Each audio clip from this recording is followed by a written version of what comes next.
వీడియోలో నేను మీకు లాక్టో క్యాలమైన్ లోషన్ గురించి చెప్తానండి. అది చాలా పాపులర్ ప్రోడక్ట్ కదా, కానీ అది మంచి ప్రోడక్టో కాదో మనం ఈ వీడియోలో తెలుసుకుందామండి. మొదట నేను క్యాలమైన్ లోషన్ అంటే ఏంటో అది చెప్పి తర్వాత లాక్టో క్యాలమైన్ దగ్గరికి వస్తానండి. క్యాలమైన్ లోషన్లో మెయిన్గా zinc oxide and iron oxide ఉంటుందండి. క్యాలమైన్ లోషన్ పింక్ కలర్లో ఉంటుంది కదా, అది మెయిన్గా ఈ ఐరన్ ఆక్సైడ్ కలర్ నుంచి మనకు ఆ పింక్ కలర్ వస్తుందండి. క్యాలమైన్ లోషన్ చూడ్డానికి యాక్చువల్గా చాలా బాగుంటుంది. ఇప్పుడు మన స్కిన్లో ఏదైనా ఒక మైనర్ ఇరిటేషన్ అయ్యిందనుకోండి, ఏదో ఒక మస్కిటో బైటో లేదా చిన్న సన్ బర్నో లేదా ఒక ఇన్సెక్ట్ బైటో ఏదో అలాంటి చిన్న ఇరిటేషన్ అయినప్పుడు మనం ఈ క్యాలమైన్ లోషన్ దాని మీద అప్లై చేస్తే ఈ క్యాలమైన్ లోషన్ ఏం చేస్తుందంటే మొదట అక్కడ ఒక కూలింగ్ ఎఫెక్ట్ లాగా కాజ్ చేసి ఇచ్చింగ్ సెన్సేషన్ ఉంటే దానంతా రిడ్యూస్ చేసి ఆ ఏరియాని కొద్దిగా డ్రై చేసేస్తుంది. అలా డ్రై చేసినప్పుడు దాని లోపల ఏదైతే అనవసరమైన లిక్విడ్ ఉందో, ఒక్కోసారి మనకు ఆ లిక్విడ్ కనిపించకపోవచ్చండి, ఆ లిక్విడ్ నంతా డ్రై చేసి అలా సక్ అవుట్ చేసేస్తుంది, బయటకు లాగేస్తుంది.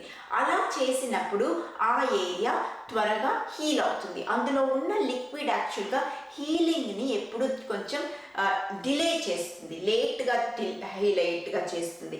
ఆ లిక్విడ్ బయటకు వచ్చేసరికి అది ఫాస్ట్గా హీల్ అవుతుంది. సో అదేనండి క్యాలమైన్ లోషన్. అలాగే మన స్కిన్కి మైనర్ ఇరిటేషన్ ఉన్నప్పుడు హెల్ప్ చేస్తుంది. ఈ క్యాలమైన్ లోషన్లో జింక్ ఆక్సైడ్ ఉందని చెప్పాను కదండి, ఆ జింక్ ఆక్సైడే స్టార్ ఇంగ్రీడియంట్ అని చెప్పొచ్చండి. అదే అక్కడ ఏదైనా స్వెల్లింగ్ ఉన్నా అదన్నిటిని కూడా రిడ్యూస్ చేసి హీలింగ్ని ఫాస్ట్గా అయ్యేలా చేస్తుంది. సో ఈ క్యాలమైన్ లోషన్ హెల్ప్ చేసినా కూడా ఇరిటేషన్కి అది ఆ పర్టికులర్ స్పాట్ని బాగా డ్రై చేసేస్తుంది. అందుకే క్యాలమైన్ లోషన్ మనం మొహం మీద అంతా రాసుకోకపోతే ఎక్కడైతే మనకి ఇరిటేషన్ ఉందో ఆ స్పాట్ మీదనే అప్లై చేయాలి. ఎందుకంటే దానికి డ్రాయింగ్ ఎఫెక్ట్ బాగా డ్రై చేసేస్తుంది స్కిన్ని. ఇప్పుడు మీరు లాక్టో క్యాలమైన్ తీసారంటే అందులో క్యాలమైన్ లోషన్ ఉంది, ఇంకా కొంచెం అడిషనల్ ఇంగ్రీడియంట్స్ కూడా ఉన్నాయి. ఈ అడిషనల్ ఇంగ్రీడియంట్స్ యాక్చువల్గా స్కిన్కి అంత మంచిది కాదండి. మొదటి అడిషనల్ ఇంగ్రీడియంట్ ఇందులో కౌలిన్ క్లే ఉందండి. అది స్కిన్ని ఇంకా డ్రై చేసేస్తుంది. క్యాలమైన్ లోషనే స్కిన్ని డ్రై చేస్తుంది. కౌలిన్ క్లే అయితే చాలా డ్రైయింగ్ ఎఫెక్ట్ ఉంటుందండి. మన స్కిన్లో ఏదైతే ఎసెన్షియల్ ఆయిల్స్ ఉంటాయో వాటన్నిటిని ఇట్లా లాగేసి బాగా డ్రైగా చేసేస్తుంది. తర్వాత ఇంకో ఇంగ్రీడియంట్ ఉందండి లాక్టో క్యాలమైన్లో, విచ్ హేజల్. అది కూడా స్కిన్ని బాగా డ్రైగా చేసేస్తుంది. ఇరిటేషన్ని రెడ్యూస్ చేయాలి క్యాలమైన్ లోషన్ ద్వారా అనిపిస్తే మీరు ఒక మెడికల్ షాప్లో పోయి క్యాలమైన్ లోషన్ సపరేట్గా అమ్ముతారండి, దాన్ని యూస్ చేయొచ్చు. కానీ లాక్టో క్యాలమైన్ని మాత్రం యూస్ చేయొద్దు. ఎందుకంటే లాక్టో క్యాలమైన్లో జస్ట్ వాళ్ళు క్యాలమైన్ లోషన్తో ఆపుంటే ఓకేగా ఉండేది, కానీ దాని మీద ఇలాగా మంచి ఇంగ్రీడియంట్స్ కానీ విచ్ హేజల్, కౌలిన్ క్లే అంతా యాడ్ చేసి దాన్ని ఇంకా కూడా చాలా డ్రాయింగ్గా చేశారు. చూడండి, కౌలిన్ క్లేకి ఒక్కొక్కసారి మంచి బెనిఫిట్స్ ఉంటుందండి, కానీ క్యాలమైన్ లోషనే చాలా డ్రాయింగ్ ప్రోడక్ట్ కాబట్టి దాంట్లో ఇంకా చాలా డ్రై చేసే ప్రోడక్ట్ కౌలిన్ క్లేని కూడా యాడ్ చేస్తే ఆ ప్రోడక్ట్ ఎక్స్ట్రీమ్లీ డ్రాయింగ్ అయిపోతుందండి. అది మన స్కిన్కి మంచిది కాదు. ఇంకోటి వచ్చి అండి, మీరు nappy cream actually usually most ఎక్స్పెన్సివ్గా కూడా ఉండదు. నాపీ క్రీమ్ని ఇలాంటి ఇరిటేషన్కి యూస్ చేయొచ్చండి. నేను అది చాలా రెగ్యులర్గా యూస్ చేస్తాను. నాపీ క్రీమ్లో మీరు పెట్రోల్ ఆటమో వ్యాసలినో అది ఎక్కువగా ఉండి, తర్వాత ఇంకో ఇంగ్రీడియంట్ ఉందండి ప్యాంథనాల్, అది ఉన్న జింక్ ఆక్సైడ్ కూడా ఉంటుంది చాలా నాపీ క్రీమ్స్లో.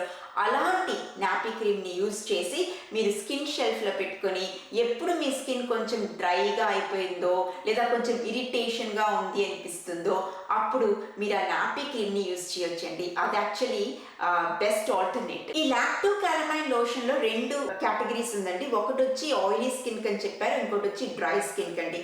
ఓన్లీ డిఫరెన్స్ వచ్చి ఈ డ్రై స్కిన్లో అలోవెరా జెల్ కూడా వేశారు. ఎందుకంటే నేను ఏం గెస్ చేస్తున్నంటే కౌలిన్ క్లే డ్రై స్కిన్కి ఇంకా డ్రైయింగ్ ఎఫెక్ట్ అయిపోతుందండి, అందుకని దాన్ని కొంచెం తక్కువ చేయడానికి మేబీ వాళ్ళు అలోవెరా జెల్ యాడ్ చేశారు. అలోవెరా కొంచెం హైడ్రేషన్ని ప్రొవైడ్ చేస్తుంది ఫేస్కి, కానీ kaolin clay, witch hazel, calamine lotion మన స్కిన్ని ఎంత డ్రై చేసేస్తుందంటే, డ్రై స్కిన్ని ఇంకా ఎంత డ్రై చేసేస్తుందంటే జస్ట్ ఒక అలోవెరా జెల్ వేసేసరికి ఆ హాని అంతా బెనిఫిట్గా మారదండి. సో అలోవెరా జెల్ వేసినా కూడా అది నాట్ ఇనఫ్ అని నేను చెప్తానండి. సో యా, నేను లాక్టో క్యాలమైన్ లోషన్ని డెఫినెట్గా రికమెండ్ చేయనండి. మీకు కావాల్సిన క్యాలమైన్ లోషన్ సపరేట్గా మెడికల్ షాప్లో కొనండి. కానీ మీరు లాక్టో క్యాలమైన్ని యూస్ చేయాలి అనుకుంటే, నేను రికమెండ్ చేయను, బట్ మీరు యూస్ చేయాలనుకుంటే ప్లీజ్ దాని ఒక స్పాట్ ట్రీట్మెంట్ లాగే యూస్ చేయండి. ఫేస్కి అంతా మొత్తంగా రాయొద్దండి, అది చాలా డ్రైయింగ్ ఎఫెక్ట్ అయిపోతుంది. డ్రై అయిపోతే స్కిన్ అలా డీహైడ్రేట్ అయిపోతుంది. డీహైడ్రేట్ అయిపోతే స్కిన్ మీద ఉన్న గ్లో తగ్గిపోతుంది, ఇన్ఫ్లేమ్ అయిపోతుంది. ఇంకా కొన్ని రోజుల్లో మీకు డార్క్ ప్యాచెస్ అండ్ స్పాట్స్ కూడా రావచ్చు. సో ఇది డెఫినెట్గా నాకు నచ్చని ప్రోడక్ట్ అనే నేను చెప్తానండి. ఇంకోటి ఏం చేశారు తెలుసా అండి, లాక్టో క్యాలమైన్ లోషన్లో ఫ్రేగ్రెన్స్ కూడా యాడ్ చేశారండి. ఫ్రేగ్రెన్స్ వల్ల ఒక్క హెల్ప్ లేదు. హెల్ప్ లేకుండా ఆగితే పర్వాలేదండి, కానీ ఫ్రేగ్రెన్స్ మన స్కిన్ని కొంచెం హాని కాజ్ చేస్తుంది. స్లోగా మన స్కిన్ని ఇరిటేట్ చేసేస్తుంది. ఆ ఇరిటేషన్ వల్ల మనకి డార్క్ స్పాట్స్ అవన్నీ వచ్చేస్తుంది. సో అలాంటి ఇంగ్రీడియంట్ని ఇలాంటి ఒక హీల్ చేసే స్కిన్ కేర్ ప్రోడక్ట్లో వేస్తే నాకు అసలు అర్థం కాదండి. ఇలా ఎప్పుడు ఫ్రేగ్రెన్స్ ఇలాంటి స్కిన్ కేర్ ప్రోడక్ట్స్ ఏ స్కిన్ కేర్ ప్రోడక్ట్లోనే మంచిది కాదు, కానీ మన స్కిన్ని హీల్ చేస్తుంది అని చెప్పే ప్రోడక్ట్లో ఫ్రేగ్రెన్స్ని యాడ్ చేశారంటే అసలు అది కంప్లీట్గా అది ఏం చేయాల్సిందో దానికి ఆపోజిట్గా చేస్తుంది కదండి. సో ఫ్రేగ్రెన్స్ ఈ ప్రోడక్ట్లో ఉండేది కూడా నాకు అస్సలు నచ్చలేదు. ఈ వీడియో మీకు హెల్ప్ చేస్తుంటే ప్లీజ్ నాకు ఒక లైక్ ఇచ్చి సబ్స్క్రైబ్ చేయండి, అది నాకు చాలా హెల్ప్ చేస్తుందండి. థ్యాంక్ యూ అండి, బాయ్.